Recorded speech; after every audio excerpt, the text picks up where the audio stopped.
ശുഭാപ്തി വിശ്വാസത്തോടും ശുഭചിന്തകളോടും കൂടിയുള്ള ഒരു നല്ല ദിനം ആശംസിക്കുന്നു.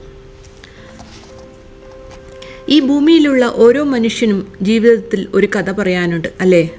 ഒരിക്കലും സത്യം അറിയുന്നതിന് മുമ്പ് ഒരു വ്യക്തിയെ വെറുതെ വിലയിരുത്തരുത്.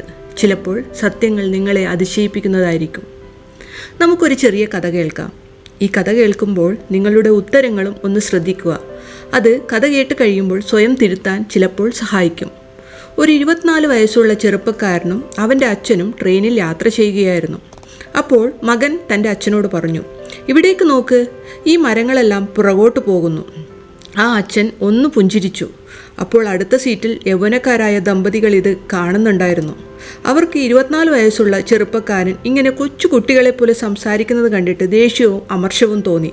അപ്പോൾ തന്നെ ആ മകൻ വീണ്ടും തൻ്റെ അച്ഛനോട് പറഞ്ഞു, "ഇവിടെ നോക്കൂ, ആ മേഘങ്ങൾ നമ്മുടെ ഒപ്പം സഞ്ചരിക്കുന്നു." ഇത് കേട്ട് അടുത്തുള്ള ദമ്പതിമാർക്ക് വീണ്ടും അമർഷം തോന്നി.